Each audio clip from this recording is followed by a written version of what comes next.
respondent will pick the petitioner. Short of that, Your Lordship, this court, I beseech, should give my clients an opportunity to conclude the investigation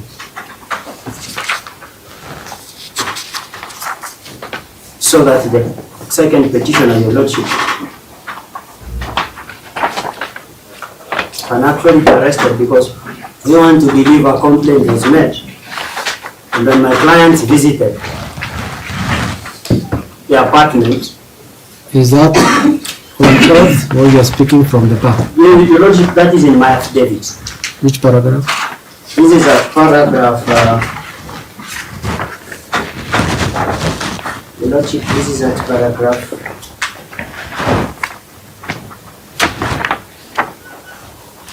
4 of the affidavit, Your Lordship. There is an OB that was registered.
Yes,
Yes. Your Lordship, I was at paragraph 4 of our affidavit, where we confirmed that the second petitioner was under investigation for his involvement. They just concluded demonstration, Your Lordship. Your Lordship, if you look at paragraph 14, it's clearly indicated that as at the time my clients visited the apartment of one Ndiangui, Kinyagia, the gentleman was not at his apartment. He had left.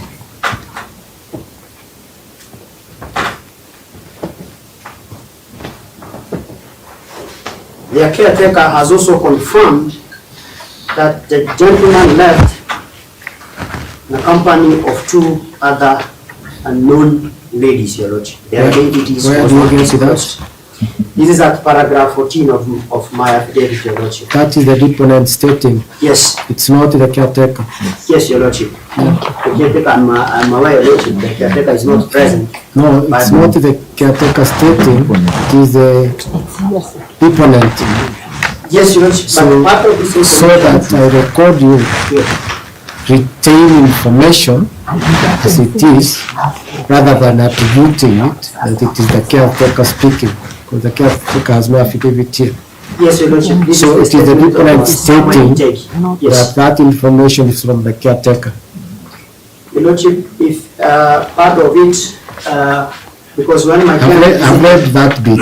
yes, because when my client visited, they did not find the petitioner, the second petition.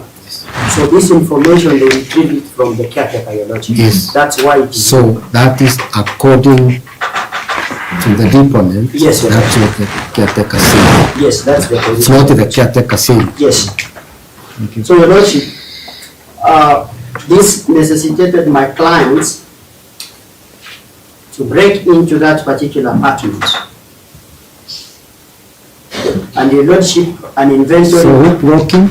My client that is the second respondent. Oh, they were present. Yes, they were present. The officers. Yes, IG was present. the DCI. Yes, Your Lordship. That is the second respondent. You said your clients. Yes, Your Lordship. I'm I am taking here it. for the first to the sixth Correct. respondents. So I'm Yes, trying to get the names of those who are present. Because you said your clients were present. yes. So who are these?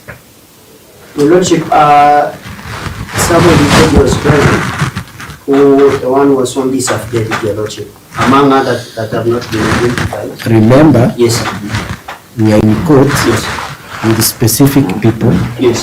who are named.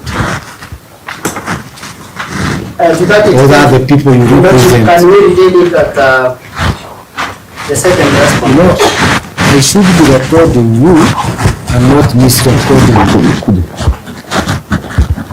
You understand? So when you say your clients were there, number one is IG, number two is DCI. So they were present. Yes. As such, Yes. And your Lordship- Just about IG, DCI. Who else? the officers, Your The Lordship, CS.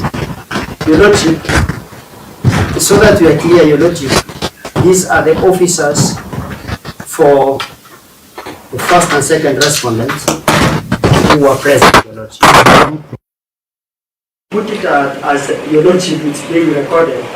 The Inspector General of Police in person did not visit, but the officers did visit. No, Yes. it depends on how you want us to record you. So if you say your clients were present, these are your clients. Yes, and I have narrowed down the Lordship to the second respondent. So the DCI was present. Yes, officers of the second respondents. In particular, one is indicated here as somebody killed.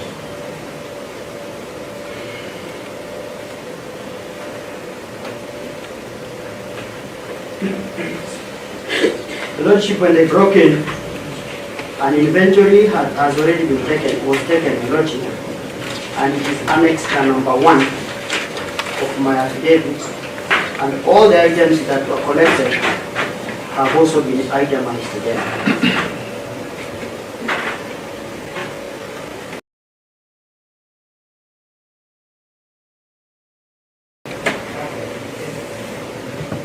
Your Lordship,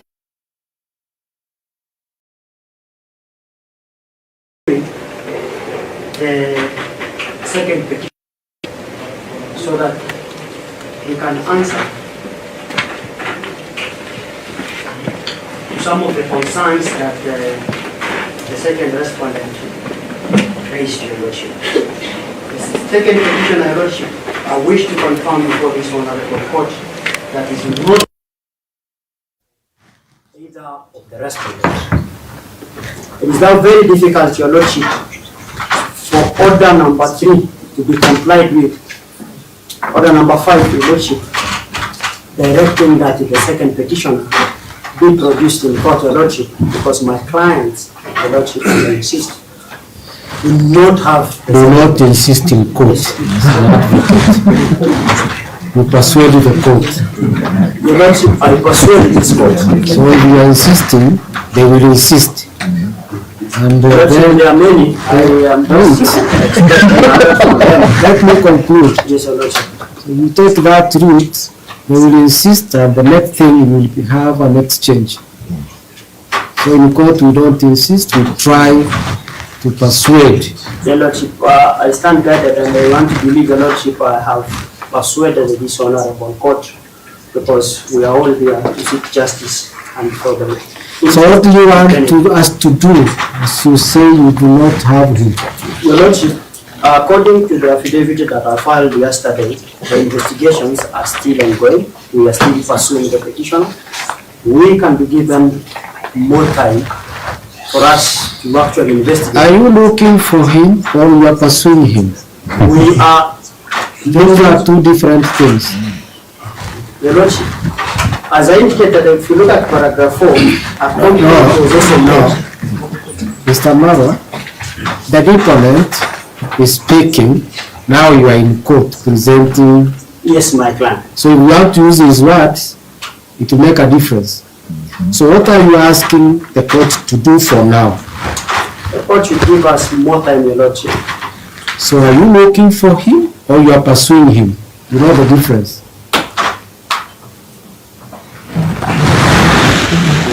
We are looking for the petition.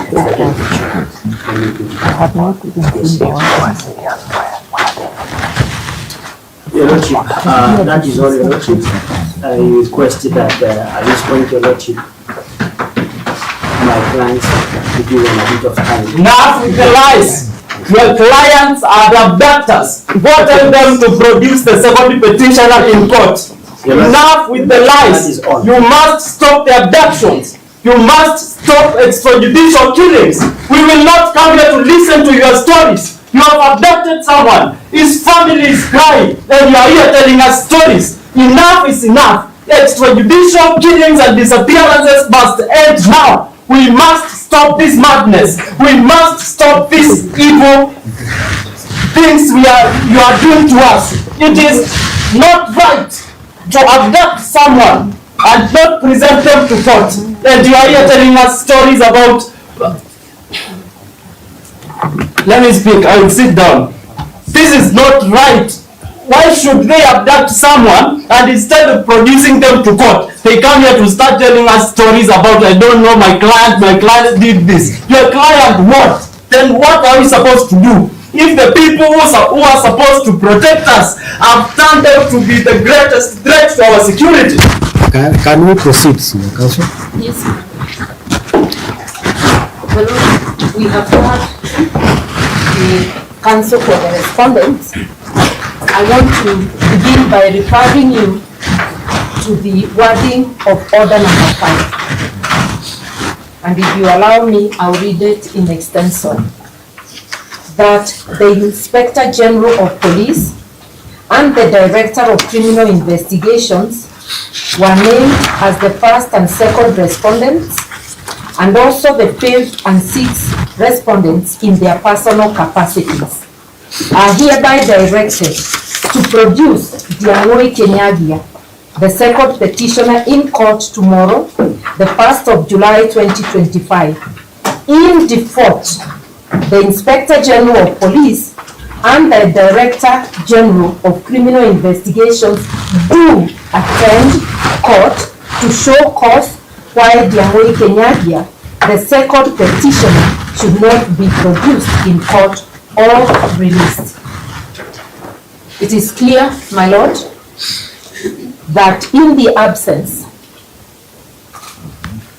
of Ndiangui Kinyagia being produced in court, the Inspector General of the Police, the first respondent, and the Director of Criminal Investigations, the second respondent, ought to be here before you. Nothing whatsoever has been said about their blatant disorder.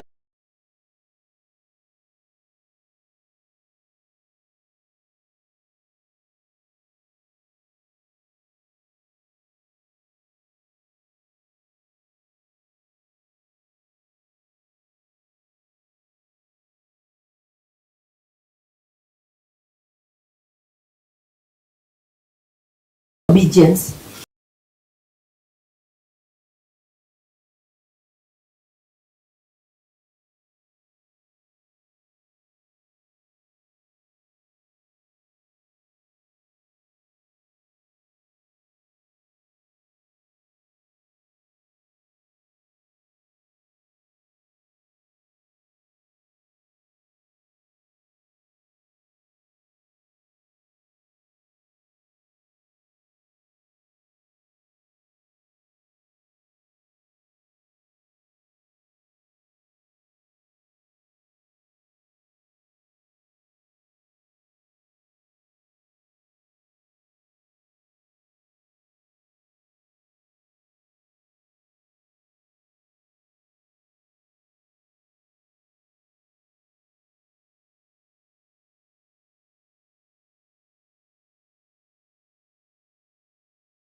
Of the affidavit of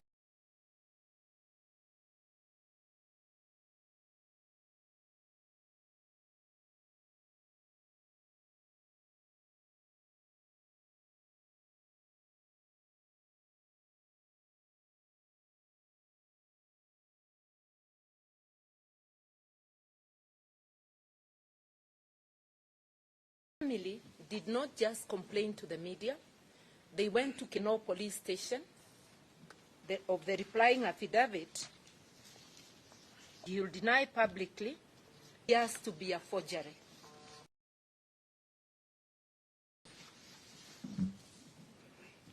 A very, very disturbing feature. I would request that my Lord has both of them. The one attached to the respondent's replying affidavit, the first page, and the one attached to our further affidavit, floor FM1. Ours is in color. Theirs is in black and oh, I'm told it's also in black and white. It's my copy that is in color. If you look at those two, my Lord. Just give me a minute. Okay. The first thing is this, then here. But also, here has this one does not have the cover.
Yes, continue.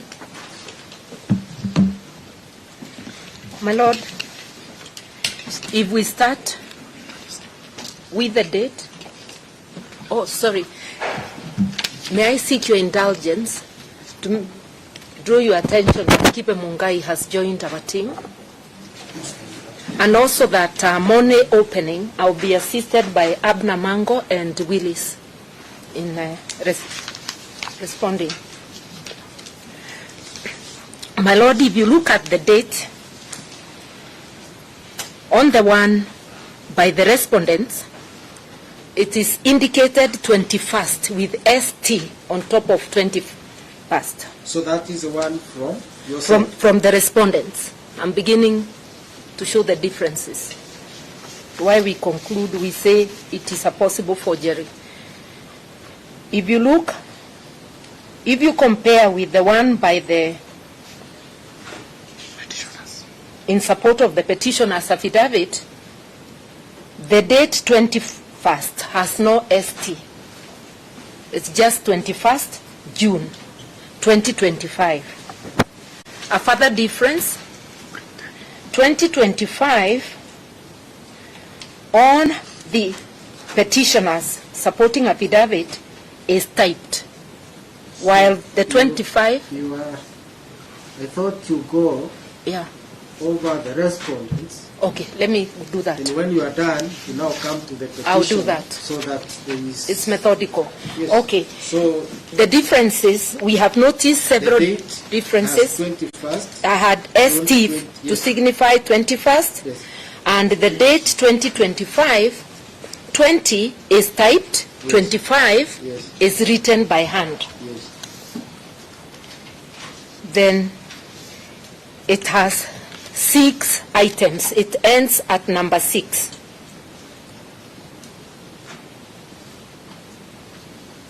Yes. Then it has the name of a witness, Jane Jango.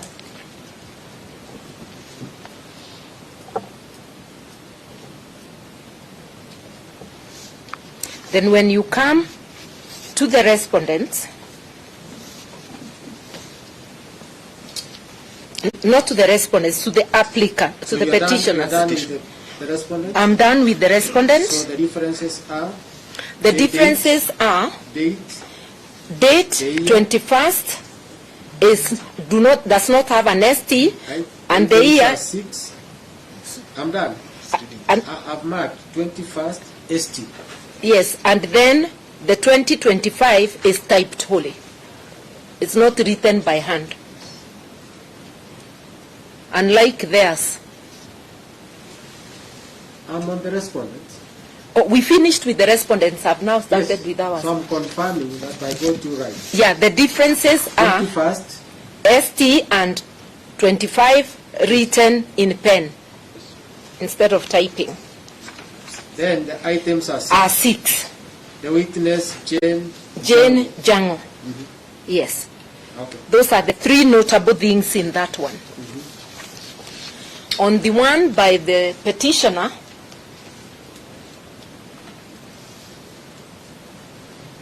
yes. The date does not have ST, and I've just noticed one more issue, but I'll mention it. Doesn't have ST, and 2025 is wholly typed, not written by hand.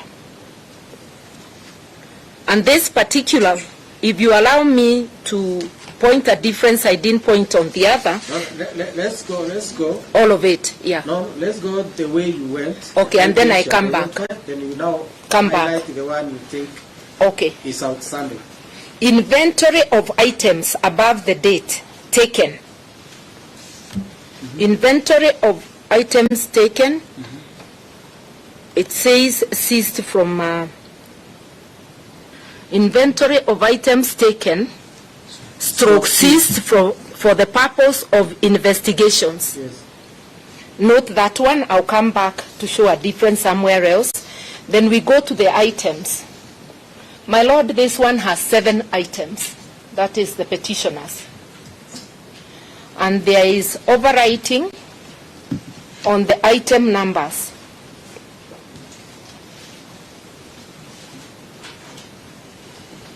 Number 6 is cancelled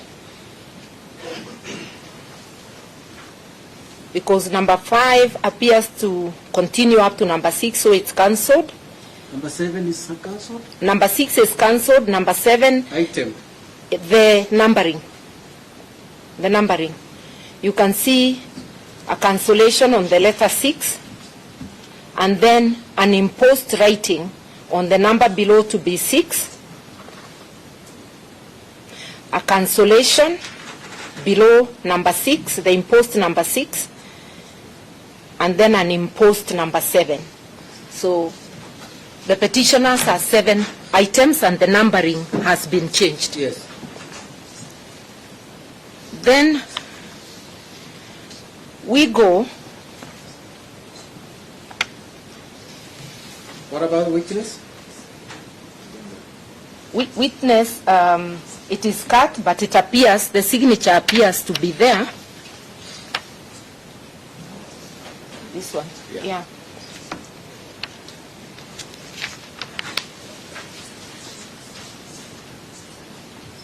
Signature. But there is still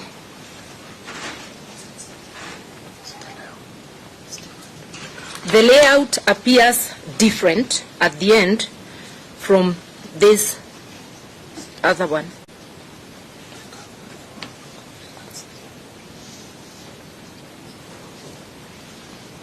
Where is it?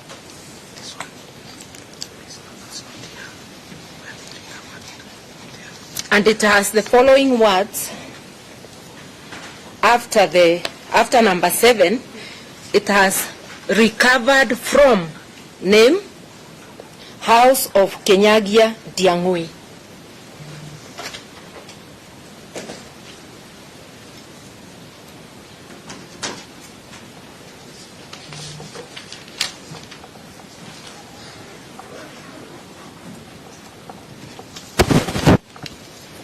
You can see House of Kinyagia Ndiangui.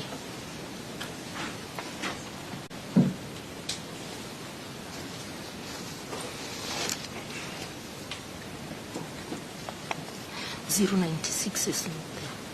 Sergeant 096. A feature that is also will distinguish the petitioners is the item number 7, which talks of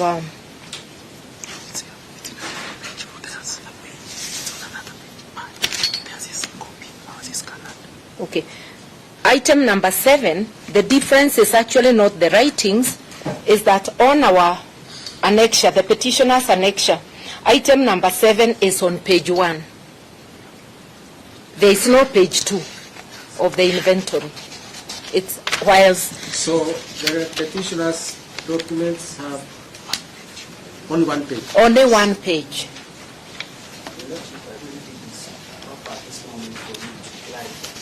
No?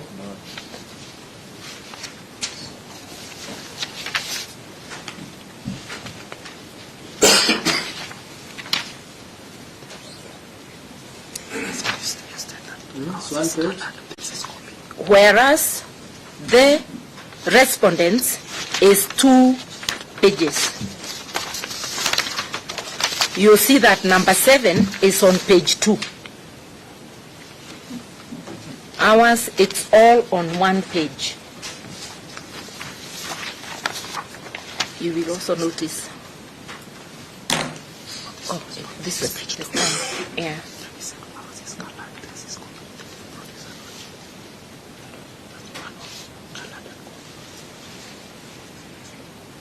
But you see the one with the coat is black and white.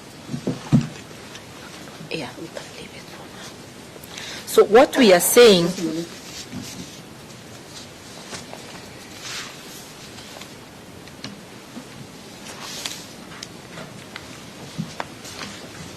you see?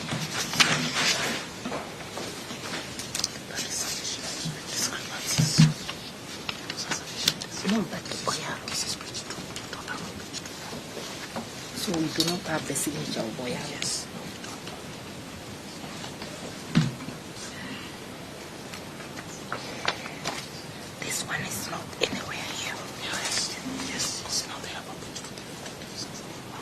this is ceased, this is sin.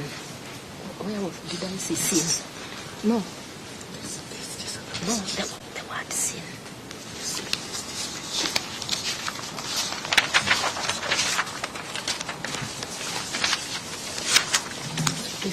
This is sin. It also has the word sin.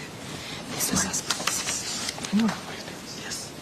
This. Difference of first paragraph. Well displeased.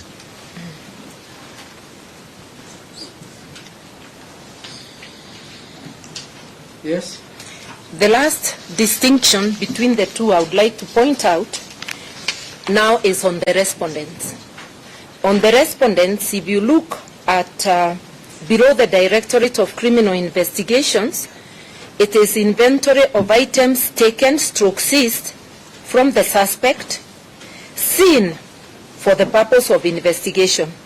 Now, if you look at the petitioners, The words inventory appear at the top.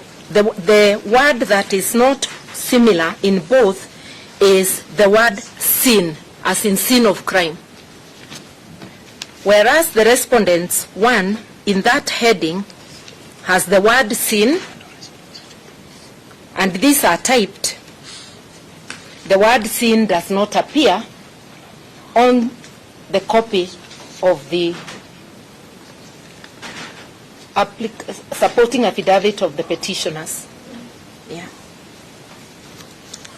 I'm not a document examiner, but even the writings appear different. So with respect, we suspect that the exhibits annexed to the replying affidavit of the respondent, Koplo Itegi, are a forgery.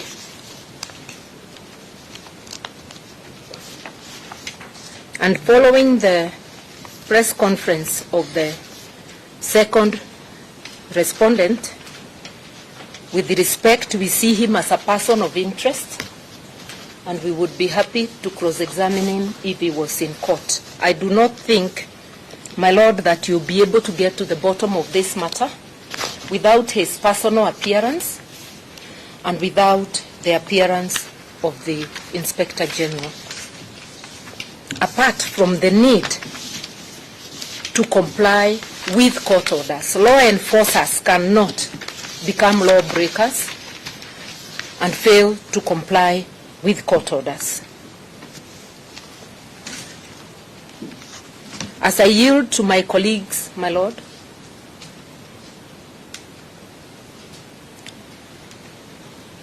you will note from the documents, and I've already stated it, that Ndiangui Kinyagia has been missing for the last 10 days.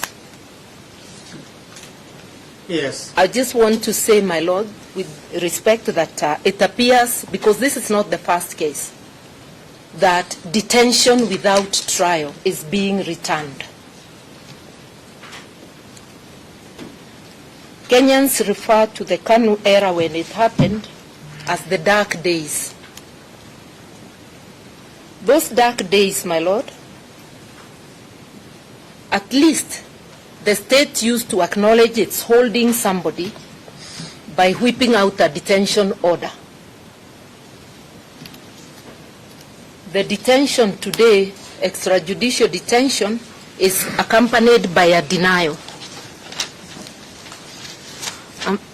I'm just wondering aloud, why would we have documents that are so dissimilar that are most probably a forgery? We need an explanation from the two individuals, Inspector General and the Director of Investigations. And I would like to say that any alleged matter said by the caretaker who has not sworn an affidavit and who appears to have made a general statement, not a statement to the deponent. If you look at paragraph 14 of the respondent's affidavit,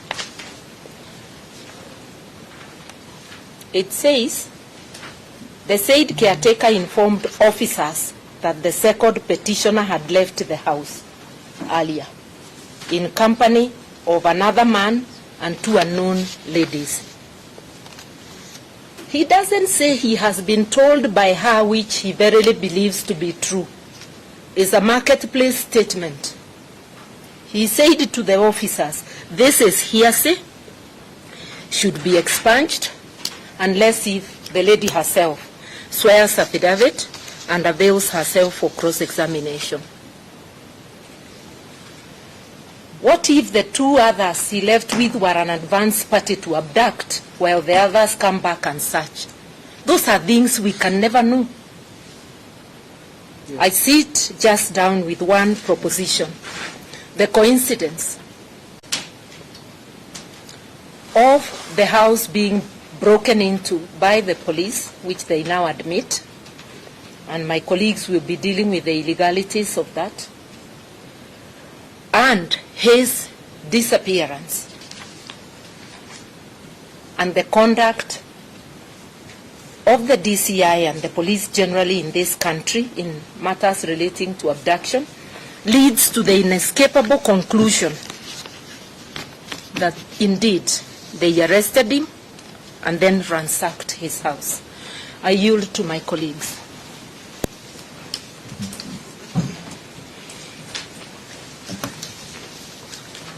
Lord, very briefly.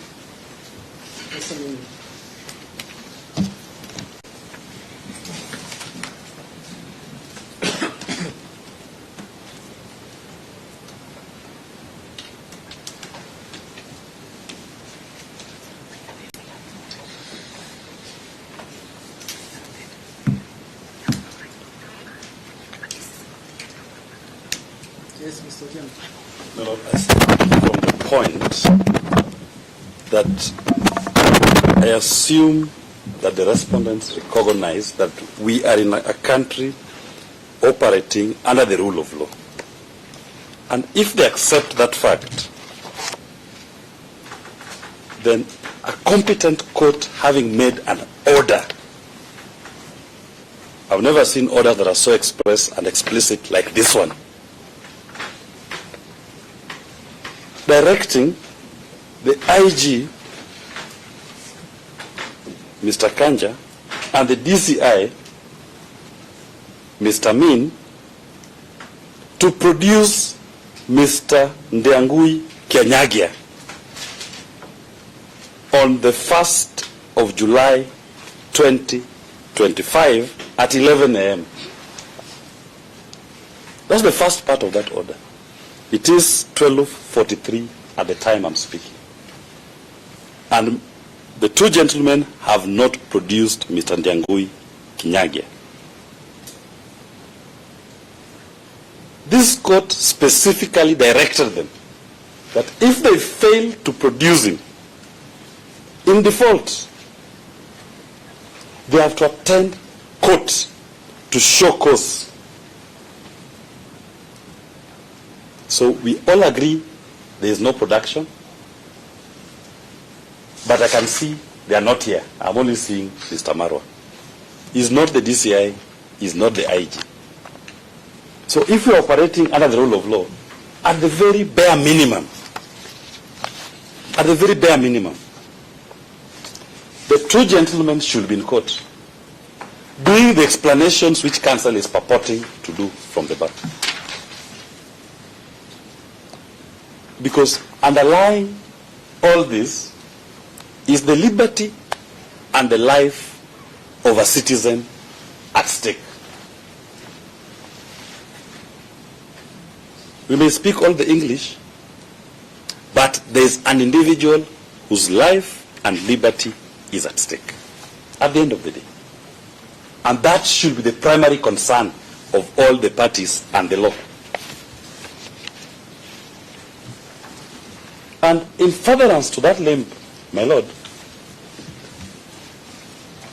Mr. Ndiangui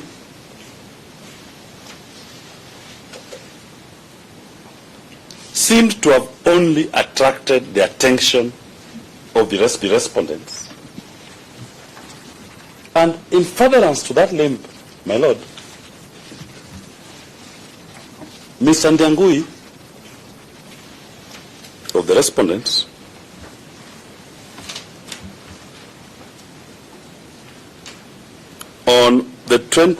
on the 18th of June, On the 18th. 18th of June 2025, and that is, my lord, as per the annex to and the replying affidavit, page 10. Sorry, on the 19th of June. 19th of June, as per the annexure found at page 10 of the replying affidavit, is a letter signed by one Zachary Kariuki, the DCI Operation Support Unit.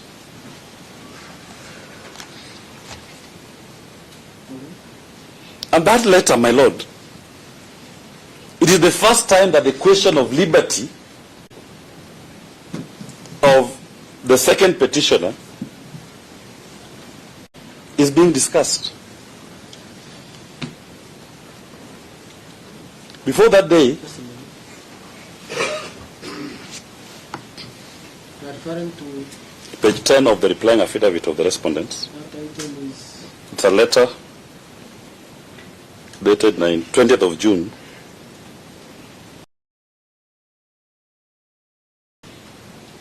It's a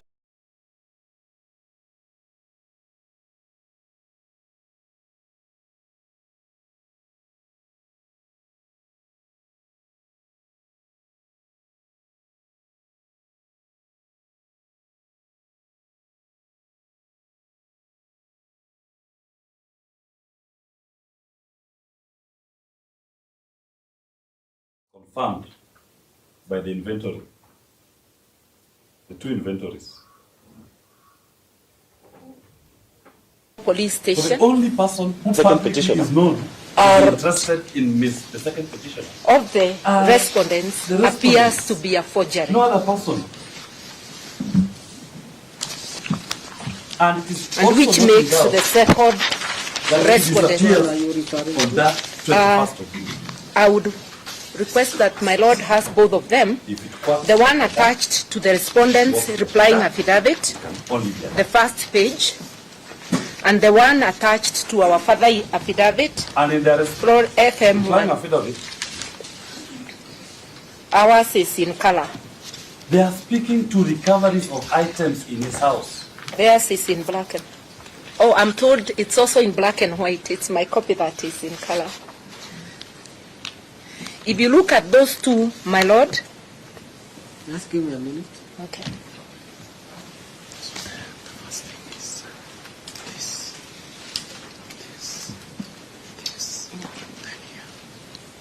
Also, here has this one does not have recovered.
Yes, continue. My Lord, if we start with the date, oh, sorry, may I seek your indulgence to draw your attention that Kipe Mungai has joined our team, and also that Monday opening, I'll be assisted by Abna Mango and Willis in responding. My Lord, if you look at the date, on the one by the respondents, it is indicated 21st with ST on top of 21st. So that is the one from yourself? From the respondents. I'm beginning to show the differences. Why we conclude, we say it is a possible forgery. If you look, if you compare with the one by the... Yes, Your Lordship.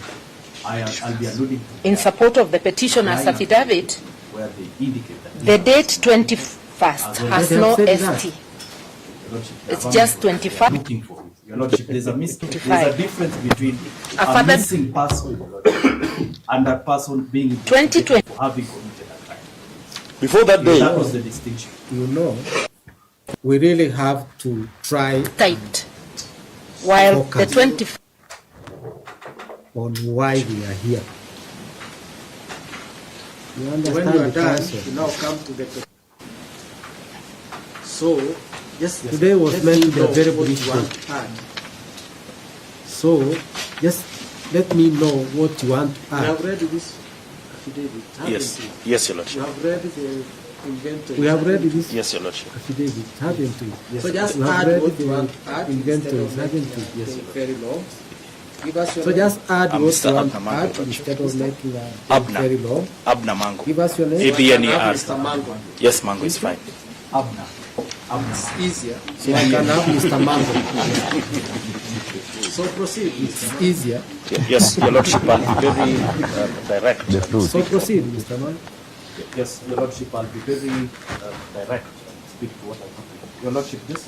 then when you come to the respondents, Your Lordship, there is a Let's not go there. We read that affidavit, we are here. not to the That respondents, to the agency. applicant, to the You are done petitioners. with the respondent? I'm done with the respondents. So the differences are The differences are date, date 21st is do not to the affidavit in support It's a of miscellaneous application, number E2362 of 2025. is a miscellaneous application, number E23. This is the affidavit dated 27th of June 2025. so which affidavit are you looking at? There is an affidavit in support of urgency. Your Lordship, just to give you a brief background. I have to be there before you Yes, give me a brief I'm taking you to 27th. So I'm looking for that document. Very well. Don't be in a hurry.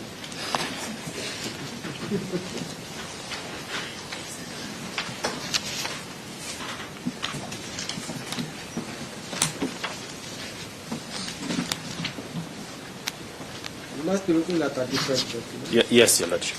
Which document are you looking at? Your Lordship, there is a Give me the title of that document. yes, there's a certificate of urgency filed on 27th of June, and there was a further affidavit in support of the certificate of urgency When here, we go by the date. The document dated is 27th of June 2025.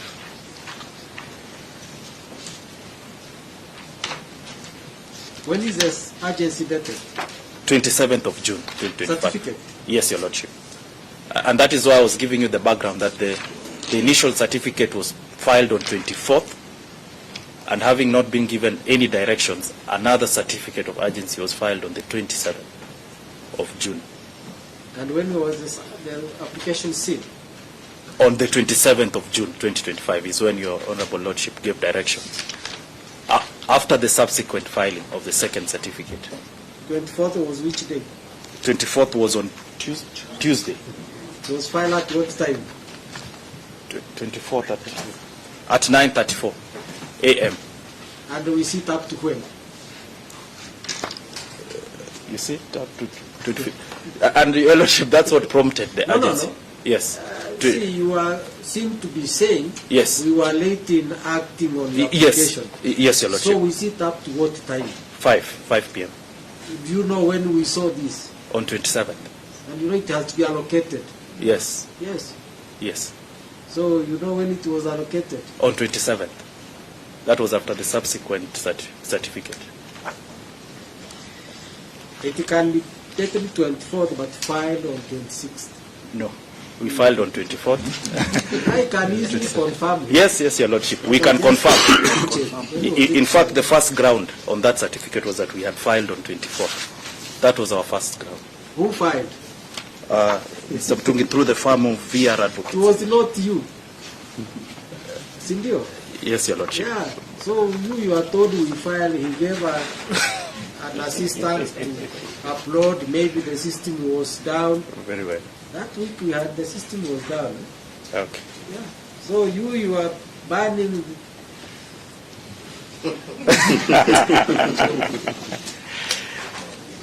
He has the document. Your Lordship, your attention has Wait. been drawn? Okay. No, but are you able to see? At what time did they upload? On 7th at 12:14. And he's saying they uploaded it when? That is a certificate of urgency. Yes. The initial petition. On 24th of June at 8:19 p.m. You see? So who sits at night? Don't come here and make an allegation in front of the media. You accuse us as if we don't work. So that Your was Lordship, my apologies. Wait, this is just umefanya mbaya, only that we did look. So that is 24th. Then you come here and see. That was today of the week? No, not 24th. So Tuesday. And then you sit from morning 8:30 up to some time. Before you know it, there is another certificate that we were late. But anyway, we worked on it. So let's go to that affidavit. Yes, Your Lordship. So In take the me to area you think. yes, Your Lordship.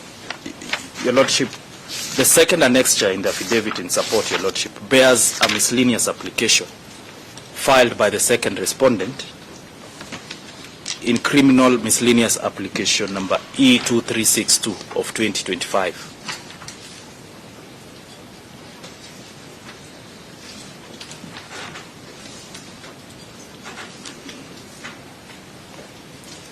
Unfortunately,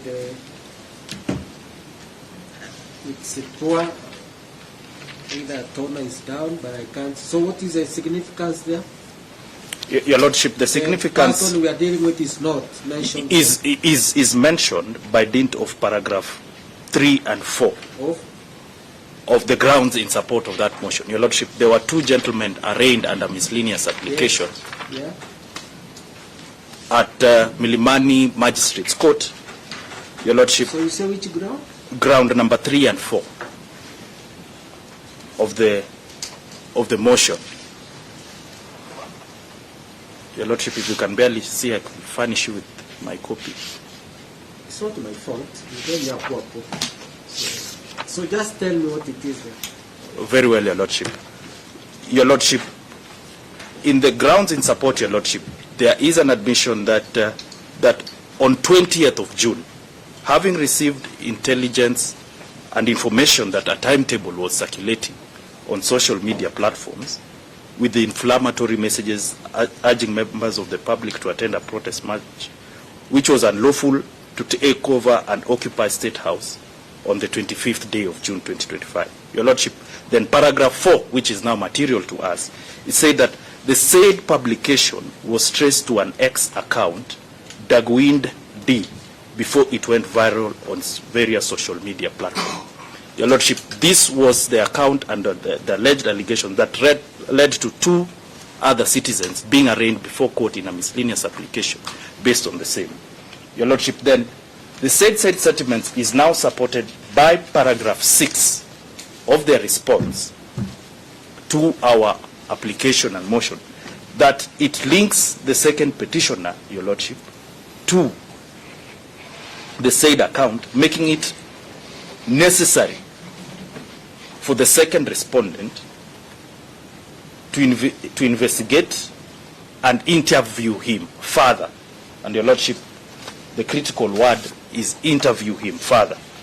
So that, Your Lordship, what I'm briefly submitting before you is that on admission of the second and sixth respondent in particular, Your Lordship, and that I'll be drawing to your attention to paragraph 16 and 17 of a supplementary affidavit, that the nature and circumstances surrounding the interests of the second respondent to the second petitioner is clearly alluded to, one, in the miscellaneous application, and two, to his ex account, that is Ndiangui Ndidi, as well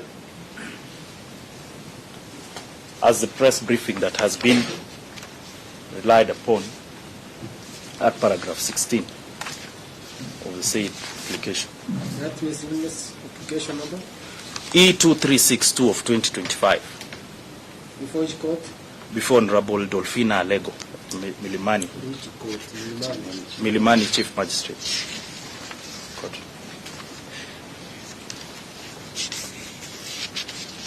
So, Your Lordship, the source of the inventory as attached in our application was the very said miscellaneous application, Your Lordship, filed.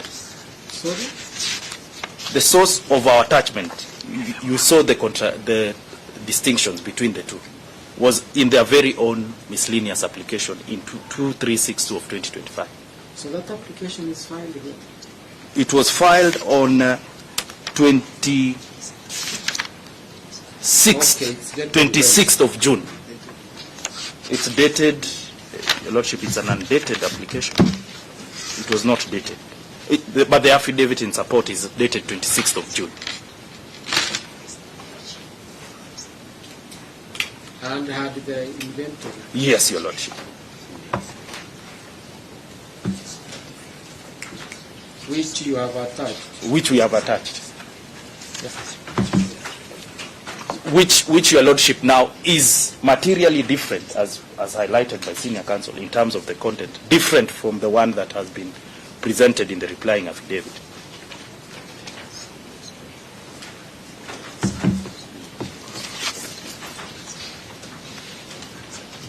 Your Lordship, more particularly, if you look as well as to the replying affidavit,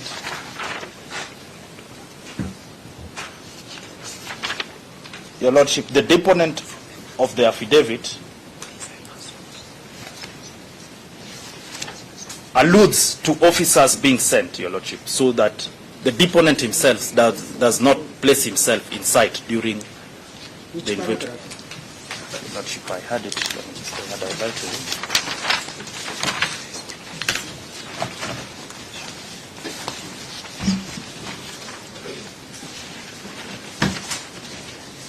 Your Lordship, I'm now looking at the replying affidavit. By the respondent? Yes, by the respondent. Let me just get to the... He says he's the investigating officer. No, he does not say, but he alludes to officers being sent. He says, I am investigating. Did he say something? He says, I am a police officer. One of the investigating officers. But however, Your Lordship, if you look at... You know, I don't have it. Yes. So just assist me. Where do you want me to see? Yes, Your Lordship, I'm getting it to you right now.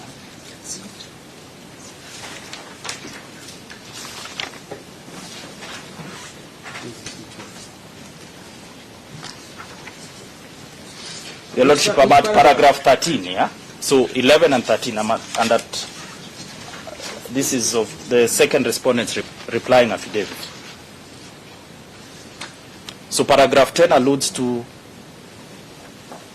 a well-planned and coordinated plan to mobilize people, prompting the investigations, Your Lordship.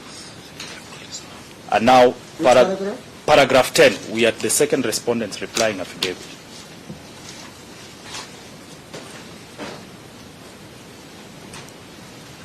then 11, but more particularly, Your Lordship, paragraph 13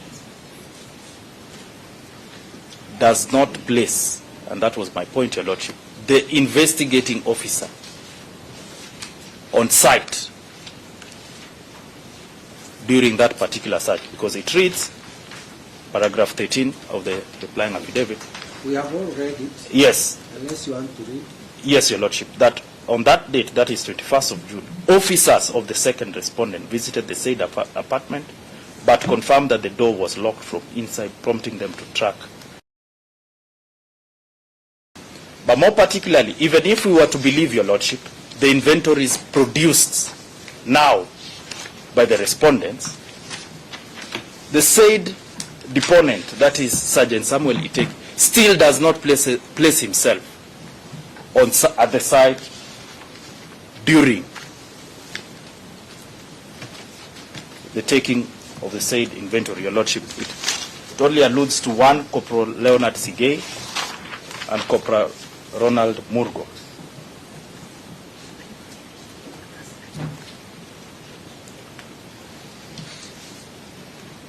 So that, Your Lordship, the averments then in this replying affidavit is of no personal knowledge of the deponent and is based on a report or an inventory taken that he is not privy to.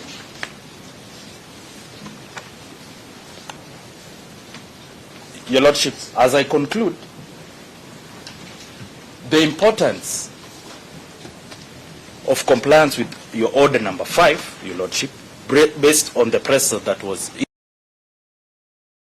next to the link, Your Lordship, is that it is important for the compliance of the said order so that the sentiments captured by the 6th respondent in the press briefing issued yesterday, 30th of June, are those that are well within his personal knowledge, whose veracity, accuracy, and truthfulness can only be ascertained, Your Lordship, by way of cross-examination. So that Your Lordship will be urging that this court affirms its orders issued on 30th day of June 2025 and compel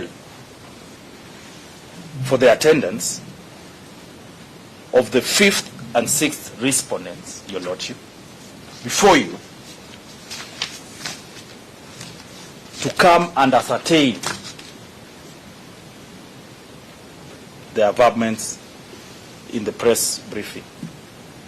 Your Lordship, I'll say this in passing, that in the said presser, as you'll see on the link, he actually promised to be in court today. So the link is where? It's at paragraph 16. How do I go there? Later, as you consider. You want to do that? Yes, Your You're Lordship. supposed to see that in court, right? Okay, well, You don't need to go and do it in chamber. So you you should have linked us here so that very well. you want to We will have made But, the prior arrangement. I'm not saying we do that. Very well. So, Your Lordship, I will finalize with where Senior Counsel, our lead, Mother Karua, started from yesterday, Your Lordship. That it is only this honorable court, Your Lordship, by dint of Article 23(1), that is the guardrail of justice.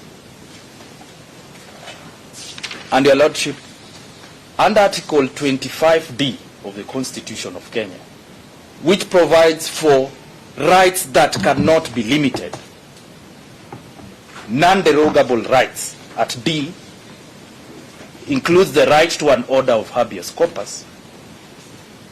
Your Lordship, we pray that you protect that right.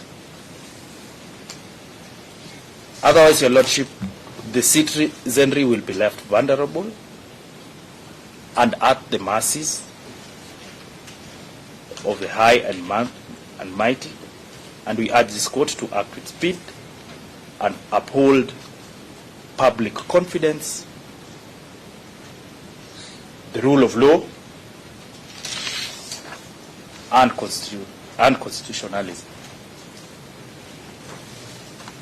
Your Lordship, with the permission of Senior Counsel, she requests that Babu Owino makes his maiden presentation before court. He has just one authority that he wishes to highlight. Thank you, my lord. Before you go, because I wouldn't want you to be interrupted. Yes, Your Lordship. So you want us to cease to use his words. DCI should come here. Yes, Your Lordship, based on the IG. As per your orders issued on 30th day of June. Order number 5, compliance with order number 5. Okay, because Mr. Babu Owino will speak last. You will speak last. Mr. Marwa. Yes, Your Lordship. Where are these people? My orders were very clear. It's only that you people detoured, come here for a very long story. The orders were very clear.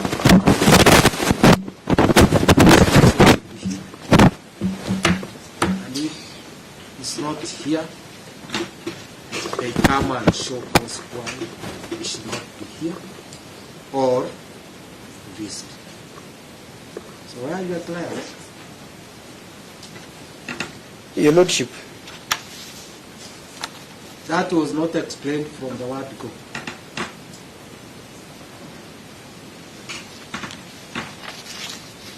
Your Lordship, permit me to say this.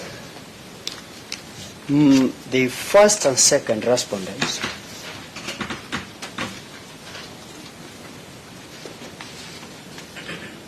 have before Your Lordship obeyed the orders of this court. The order was, Mr. Maro, and I don't want to go there. I'm just making an inquiry. Yes, Your Lordship. Because I should have started there. Where are your clients? That order was not ambiguous. If it was, probably you seek some Your Lordship, the order was quite express. And looking at so just answer that question, where are your clients?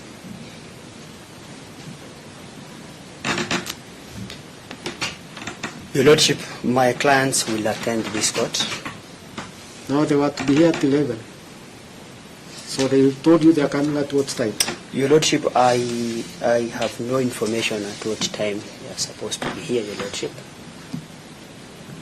Your Lordship, and that is why when I was closing my submissions, I requested for more time, Your Lordship, so that we can conclude. You didn't ask for more time for them to come.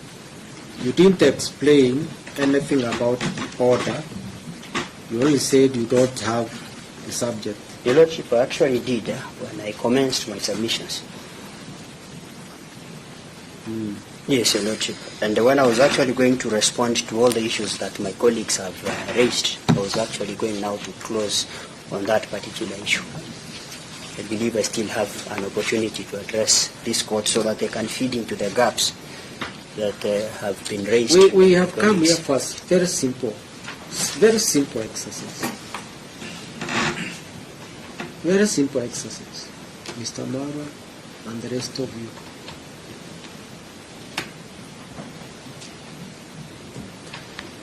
So, Babu, let me give you time. You say as much as you want to say.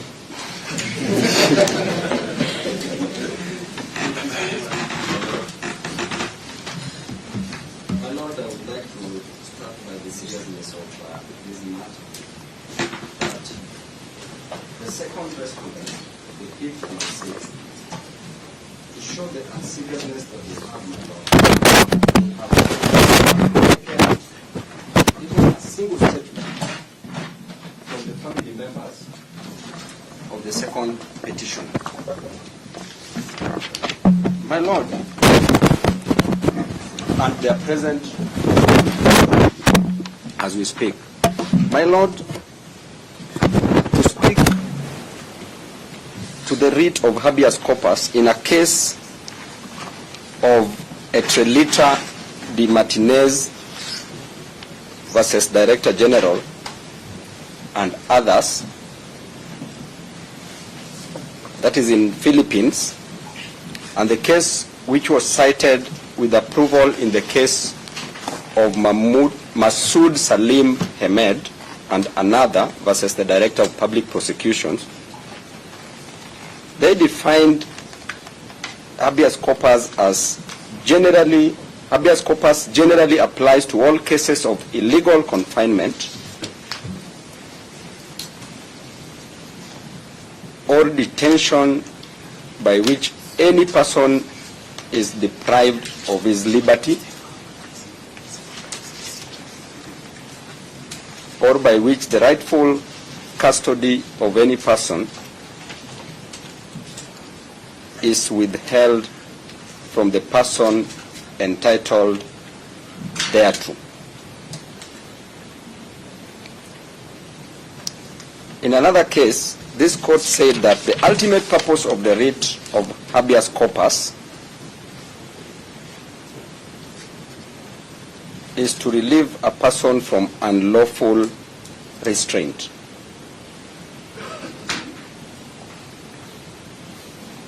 It is devised as a speedy relief from unlawful restraint, my Lord.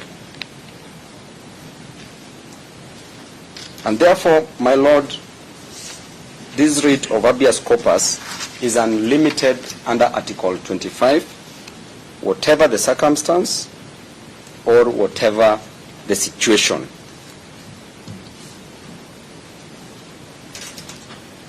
My Lord, as I conclude, the architects of our Constitution sought to address a historical concern. And the survivors of the Nyayo regime, my Lord, endured a very brutal police force that held them incommunicado without trial. And even during that time, my Lord, in the case of Kanja, who was detained without trial and later on murdered, was exhumed and the body was recovered for the families to see. So it means, my Lord, that even during the Nyayo era was better than the era that we have, because at the moment we cannot even get a body that we want. So it is my prayer, my Lord, that this court stamps its authority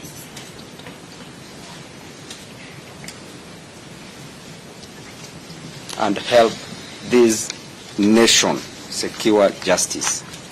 Thank you so much, my Lord. The last word is stamp its authority and the court to stamp its authority and help Kenyans get justice, because, my Lord, despite the 5th and the 6th respondents not being present in court now, we are patient to even wait for them in the afternoon, because yesterday, according to the presser that the DCI director issued, he said that he would be in court today. Thank you.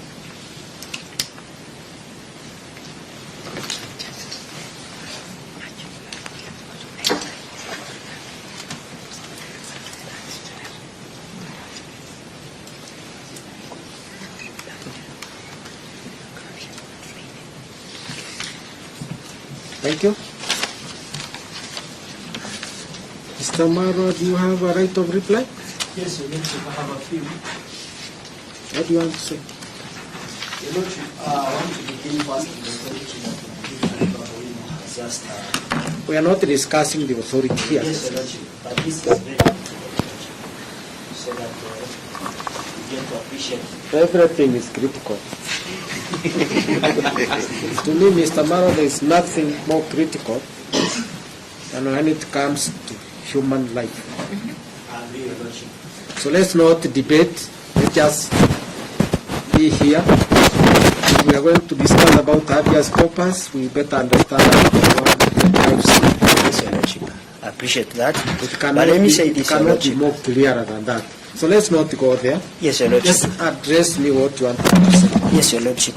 In the same authority that Baboino has just read, Your Lordship, the judge in that very authority, the first authority, the judge said that it has been established the general burden in a habeas corpus application must be pursuant to Section 107 of the Evidence Act and remains with the petitioner. We have not gone there. Yes, Your Lordship. The court said this is necessary for this court to appreciate. Which court? The High Court, Your Lordship. That the petitioner must establish any competent and convincing evidence that the missing person on whose behalf the petition or the application was filed is under the custody of the respondent. That is what is missing, Your Lordship, here. It has not been established that indeed the second petitioner is in the custody of the respondent. Your Lordship, my colleague Mr. Mangwa said that the deponent of this affidavit was not at the scene of the crime. Your Lordship, my colleague has been very selective in reading the affidavit that I filed. If you read paragraph 1, I believe Mr. Mangwa understands this, that I am a police officer in the meaning of chapter 84, the laws of Kenya, one of the investigating officer in this matter. He has confirmed that indeed he is the investigating officer in this matter. A lot has been said regarding annexure number 1, that is the inventory, Your Lordship. The only person, Your Lordship, with the competency to address the authenticity of that particular annexure are my clients, because they are the author of that particular annexure. At paragraph, Your Lordship, paragraph... my clients, Your Lordship, they are the ones who came up with that inventory. So they are the only person who can speak to the... Your respondent, yes. Your clients include this, the Cabinet Secretary, the Attorney General. Yes. So who do you have in mind? The second respondent. At paragraph 16, Your Lordship, the affidavit that my colleagues have been reading was contested in part. Yes? It reads that they noticed that the copy of, we've noticed that the copy of the inventory annexed to the affidavit of Florence Nturi has omitted the caretaker as having been a witness to the inventory. So we have not looked at that particular affidavit. The only annexure, Your Lordship, that we believe is the original and that was taken at the scene, the one that we attached. This is annexure number 1. There is no application that has been made before this court calling the author of that particular annexure for cross-examination. So that the petitioner's affidavit is contested? Yes, it's contested. And my colleagues, Your Lordship, are not experts in ascertaining. Neither are you. Yes, Your Lordship, that is true. So we can... These are your colleagues. Yes. You are their colleagues. So none of you is competent. That is true, Your Lordship. That's better. Yes. Well, good. So we cannot say that this is fake and this is original. Yes. Anything else?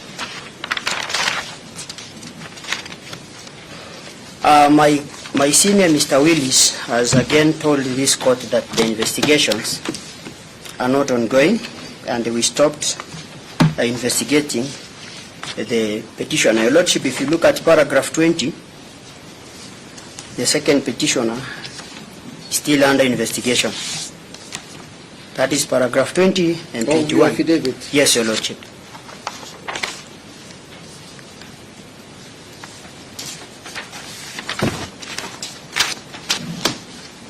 Your Your Lordship, that is all for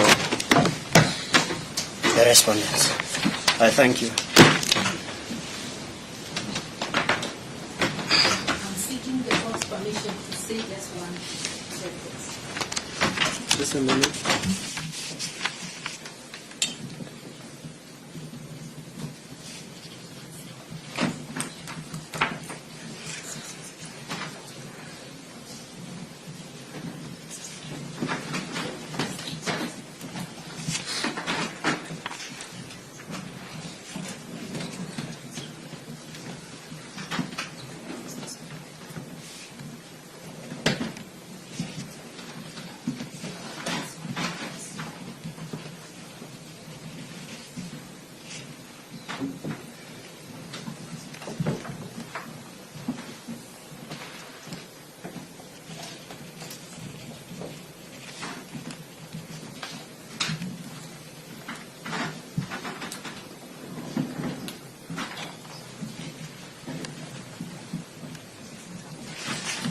Yes. My Lord, with your permission, just to say, once the respondents admit that there is contestation of the two documents, they are indeed buttressing our case that we need the DCI and the IG here, and that the court will not be able to completely adjudicate on this matter without that. We are pleading, this being a matter touching on the life, that if it pleases the court, this afternoon would not, it's already afternoon, but late afternoon would not be too soon. We would be happy to just hang around and wait and deal with this matter to relieve the family of the anxiety. Most obliged.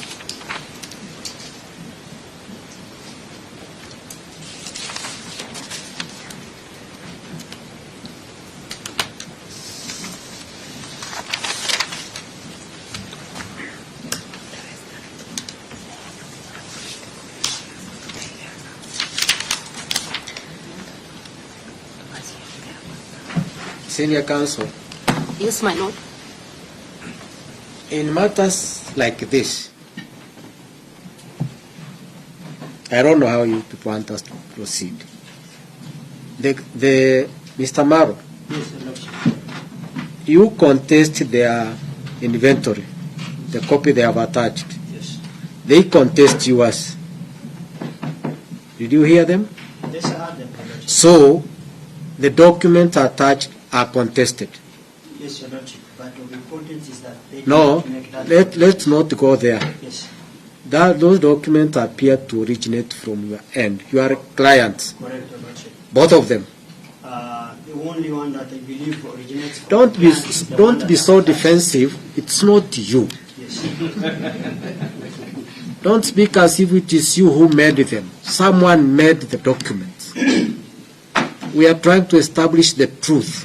That is true, Your Lordship. They are not saying you did. They are saying someone did it. And we clearly can see. You don't require to be a professor to see that Correct. there is something there. Who made the inventory? It is a gentleman by the name Leonard C.J. CLA. Sierra, yes, Your Lordship.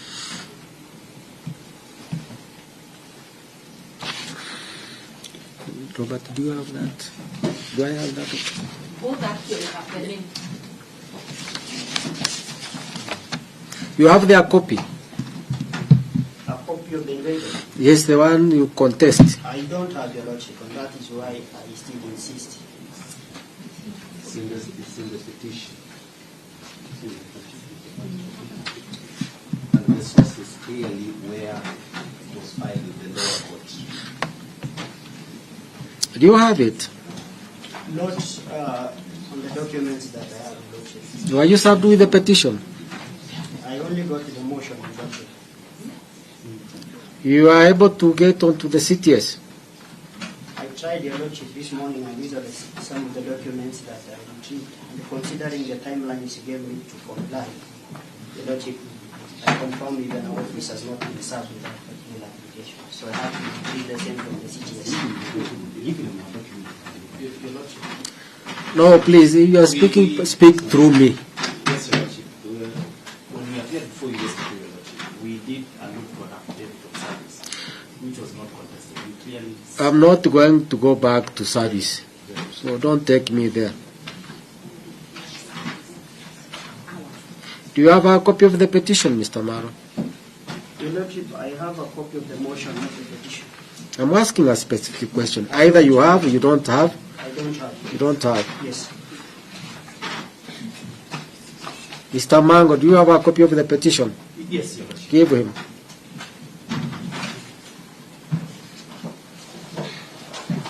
Does he have the attachment? No, does it have? The one you are giving him? Yes. Just give him. I have it, Your Lordship. So you have the attachment. Yes.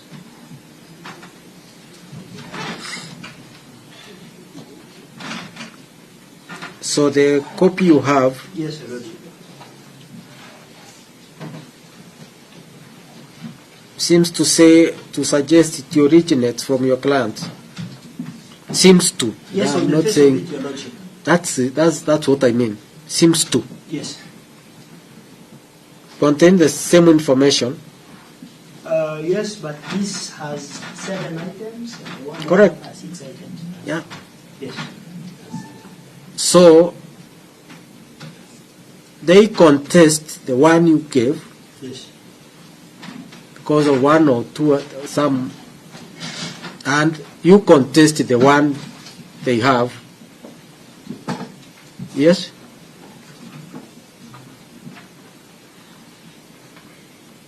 That they are signed by the same officers? Your Lordship, yes, they're signed by the same. They appear to. They appear. Let's use the word they appear to have been signed. Your Lordship, I've since discovered that indeed, even the one I have has 7 items, has 2 pages. There is overwriting. Yes. Not over. Has 7 items. There is some overwriting. On this, I'm just confirming before we leave here so that it's not safe that some document was sneaked. that is true, Your Lordship. I'm referring to the document you have just been given by the petitioners. Yes, I confirm. Those documents are signed. They clearly show where. Then the one you have given them, We have. you also have. Yes. That one you have. Yes.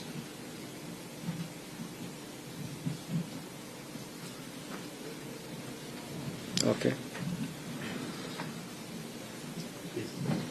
Would the court allow us to clarify something about? No. You people said what you said. I'm trying to figure out, Senior Counsel. It's just that both documents originate from them. No. That's what I He wanted said to point out. they appear. I used the word appear because I didn't want to say they came from him. They filed it in another court. Him last. Before I got to court, I had a discussion with the officers. He was here. Yes. Is he still here? I'm not sure, Your Lordship. Sergeant Samuel Itegi. Samuel Itegi, you are here.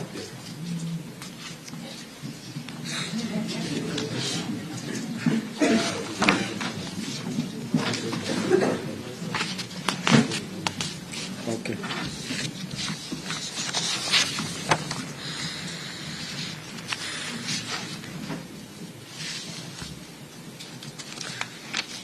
So, your colleague says someone promised that he would be here. Did you hear that? I didn't watch. I don't watch news, so I didn't watch anything that was said. Your Lordship, I also do not watch news. But by the time the DCI was making the purported press statement, But that was after we issued an order that they should be here. yes, Your Lordship, So he was responding to the court order. I am not sure if you have been served with the order, Your Lordship. Mr. Marwa, if we go that way, we are going not in a... these things, you are in court and we directed that they be here, so I don't know, but I'm not saying they shouldn't be served. How do you want us to proceed in view of the issue that is before us? And in view of the fact that my order was very clear. Your Lordship, wish first, Your Lordship, to say that this is a very difficult matter. Understand somebody is missing, and it is in the interest of both myself and my client, and even the petitioners, that the second petitioner is found. Yes, and I wanted the second petition. Yes, Your Lordship. Live or dead. Yes, Your Lordship. That's all I want. Yes, that it is my They wanted with the body, I said I want him. Your Lordship, that it be found. So we want him. Yes. So, Your Lordship, When can we have him? Because someone is keeping him. Your Lordship, that is a very difficult question posed to me. I cannot confirm on the date and time. I will only be asking for a bit of time so that I can engage my clients, Your Lordship. I cannot speak on their behalf that there is certainty within this period the second petitioner that will find, Your Lordship. You can give us a bit of time. How much time? I wanted that person, whether he's dead or alive. As indicated from our affidavit, clearly you've seen the investigations are ongoing. They have said their story. Yes. You have said your story. Yes. I'm looking at the two stories. Yes. Yes. Your Lordship, in terms of timing, Your Lordship, we leave it to the discretion of the court. We cannot with certainty say that 3 or 7 days. We are not interested in any other thing. Yes. Other than the human being. I am also interested, Your Lordship. Yes. Yes, thank you. So when can we get this human being? And Your Lordship, that's I'm saying it will be very difficult for me to give. You know, Mr. Maro, tell your clients, Yes. and these people, I'm also speaking to these people. Yes. There is no way a Kenyan will get out of his abode and vanish from this world without trace. It's not humanly possible. That's correct, Your Lordship. So let's stop doing drama and stick to what the Constitution speaks to. Yes. We may not like it. We gave it to ourselves. Those are the words.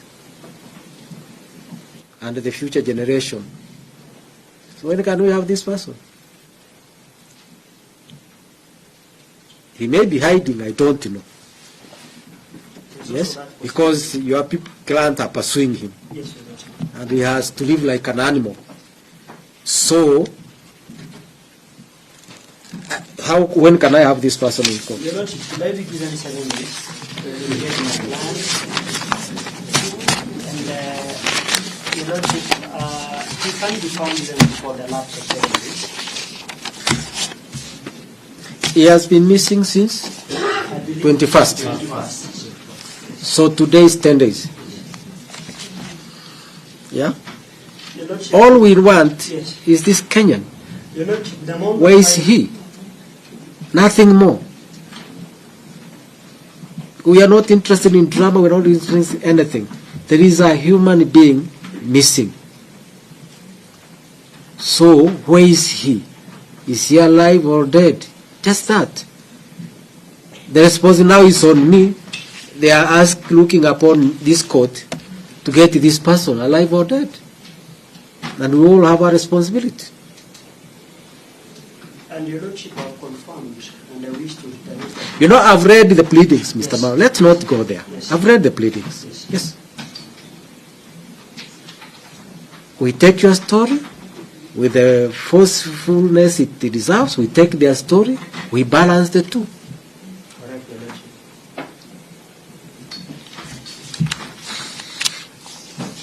I didn't watch the video these people wanted me to watch, so I don't know what was said in that press conference.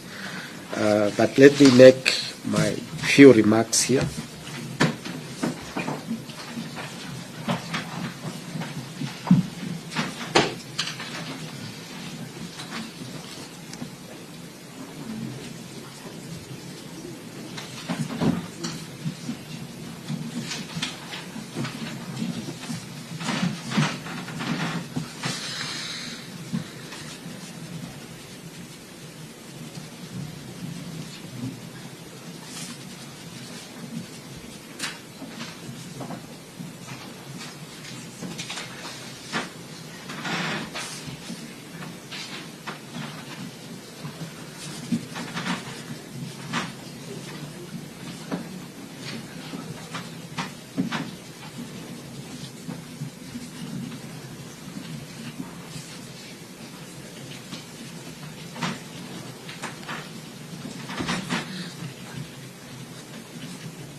The calendar.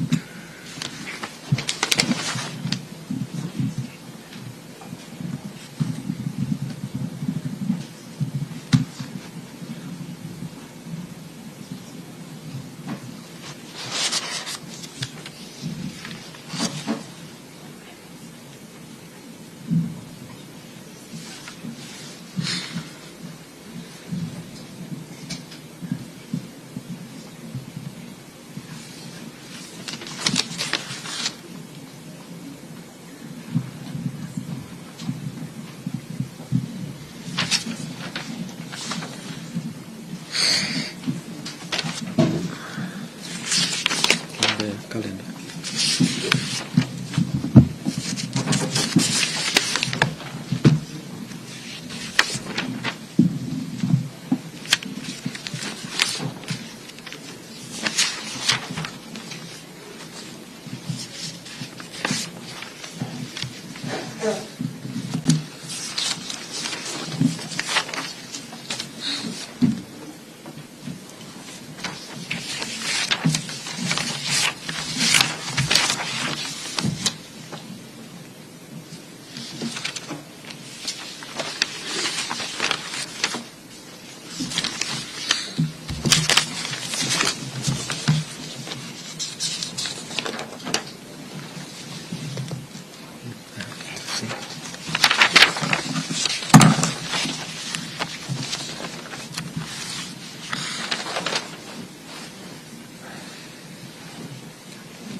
So I have heard you. I have heard the arguments, have read the pleadings. One thing emerges clearly, that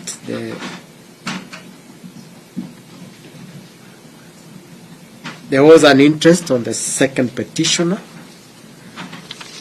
and officers from the DCI visited his residence,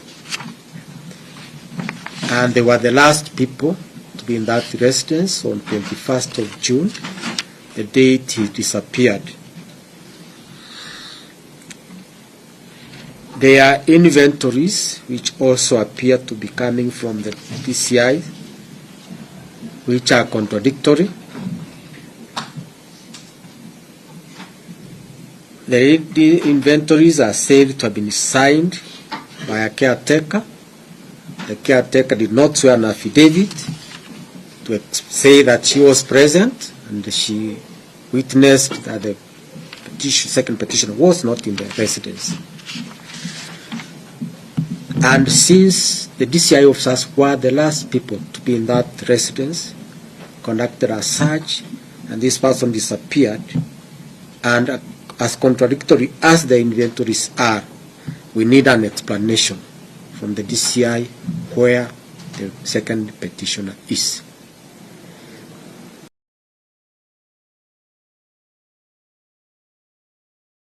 At 11 a.m. and explain the whereabouts of the second petitioner or produce him.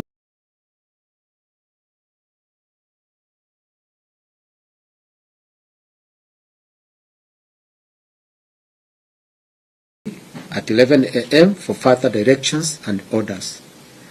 Thank you. I don't need the IG here. Thank you.